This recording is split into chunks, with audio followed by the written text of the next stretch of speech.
Dzień dobry, cześć, witam wszystkich bardzo serdecznie i zgodnie z obietnicą z ostatniego odcinka o Odrzenysie, pora dzisiaj na małe podsumowanie tej eskapady na raty. Z jednej strony na raty, ale z drugiej strony nie na raty, bo pierwsza część, ta nieprzerywana, to prawie 500 km, a dokładniej 472 km, czyli dojazd z Legnicy przez Szklarską Porębę do źródeł Nysy i już szlakiem właściwym do Kostrzyna, gdzie warunki, a właściwie prognoza meteo, przekonała mnie do przerwania wycieczki. A część druga, robiona z dojazdami ze Szczecina, to 305 km, czyli razem wyszło 780 km i właściwie, chociaż to przerywanie, dokańczanie szlaku to zawsze jakiś taki dyskomforcik, to tak patrząc na całość, to wyszło to wszystko bardzo fajnie. A wyszło bardzo fajnie, m.in. dlatego, że to właściwie 3 różne części są, a może nawet 4 z drobnym ułamkiem. Dojazd do źródeł Nysy i dalsza droga do turystyku granic to pokręcona trasa w 90% górska. Tutaj, pomijając krajobrazy, to fizyka jest inna. Inaczej leci czas, inaczej lecą kilometry. Nysa i dalej Odra w środkowym biegu to zupełnie inna bajka. Przez część drogi odludnie, przez część zaskakująco.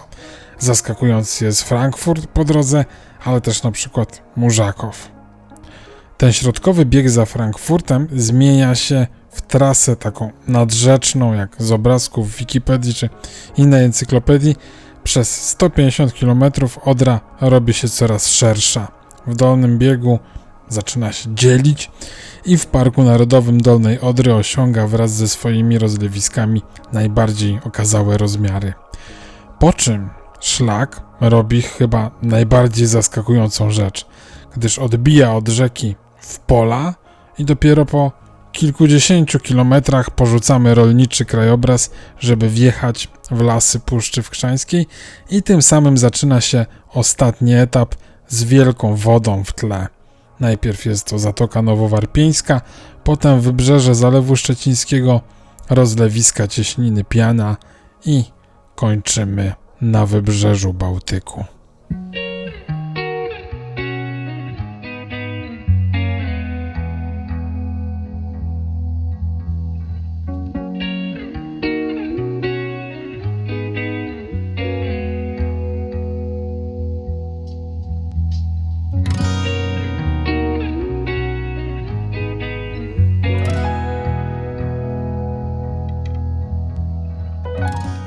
Ogólnie rzecz biorąc, jadąc drugi raz, raczej podzieliłbym niektóre części na mniejsze odcinki, chociaż oczywiście wymagałoby to więcej czasu.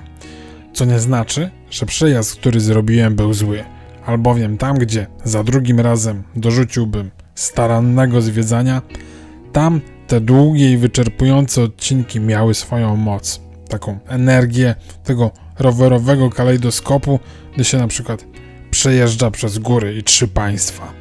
Albo kiedy większość środkowego biegu, czyli Zgorzelec-Frankfurt, robi się na raz. Wtedy fajnie się to wszystko przesuwa przed oczami, chociaż czasami te odcinki były na styk i tylko komfort miejsc, w których nocowałem, chyba powodował, że następnego dnia mogłem dalej cisnąć dość pokaźne dystanse. A może właśnie dlatego, że tyle jechałem przez całe dnie?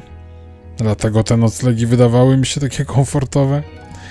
W każdym bądź razie, pod kątem rowerowym śmiało mogę polecać i hotel Bornit w Szklarskiej, i noclegi Stop and Sleep w Zgorzelcu, i hotel sieci B&B we Frankfurcie.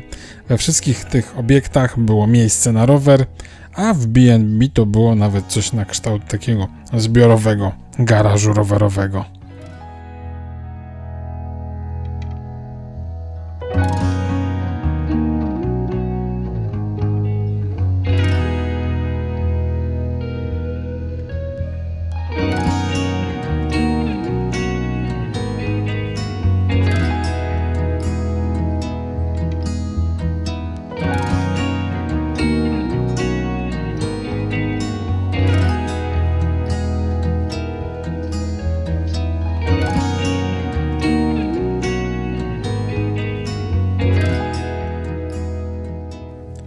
Pewnego rodzaju zaskoczeniem było dla mnie, że bez problemu wytrzymały moje pierwsze, najprawdopodobniej tak zwane chińskie turbosakwy. W pewnym sensie zawsze z takimi produktami jest to pewnego rodzaju trochę loteria, ale z drugiej strony też argument, żeby nie przesadzać z markowymi produktami, zwłaszcza w tym zakresie, gdzie niekoniecznie trzeba mieć konkretne modele czegoś. Oczywiście nie dotyczy tego wszystkiego, albowiem na przykład jeżeli chodzi o opony, a konkretnie opony z wkładkami antyprzebiciowymi, to jak dla mnie jest to rzecz absolutnie konieczna na dłuższe dystanse i wydaje mi się, że jak do tej pory na nic lepszego niż Schwalbe Marathon Plus nie natrafiłem.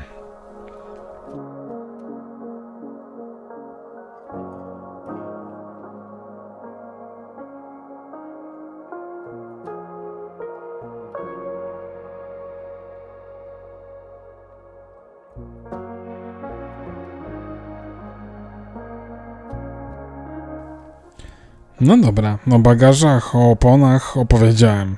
Trzecia kluczowa rzecz, która na Odrze Nysie może się bardzo uwypuklić, a zwłaszcza na tych etapach od środkowego biegu rzeki w stronę morza, to wiatr. Chciałem powiedzieć, że są miejsca, ale ciężko ponad 100-kilometrowy odcinek nazwać miejscem.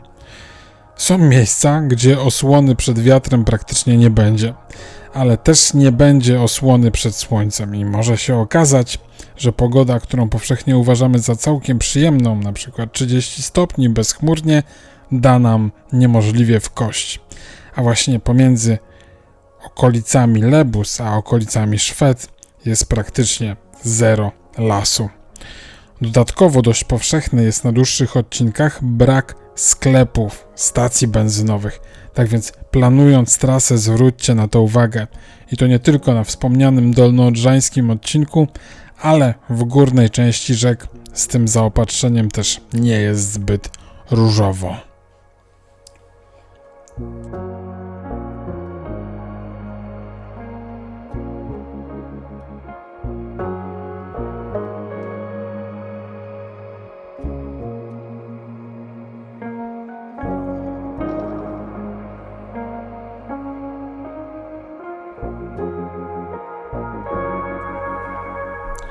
No ale co w zamian za te trudny i nie od dogodności?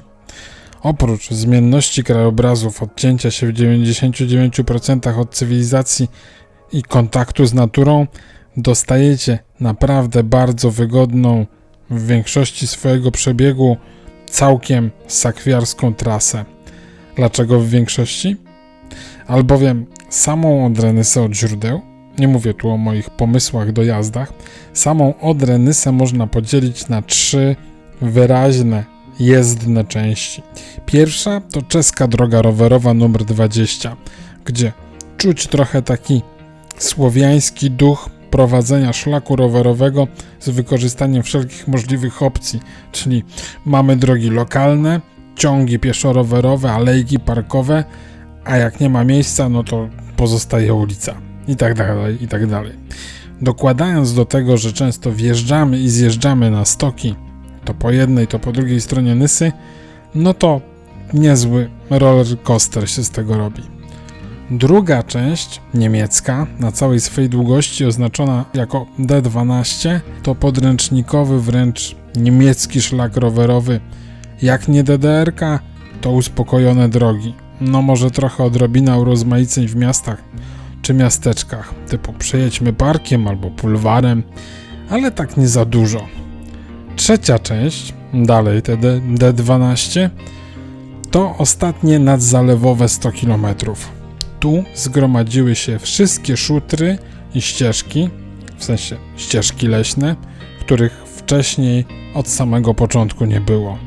Oczywiście nie są to jakieś glinianki oraz nie ma tego aż tak dużo, ale po kilkuset kilometrach po ubitym, po twardym, no to może to nieco zdziwić.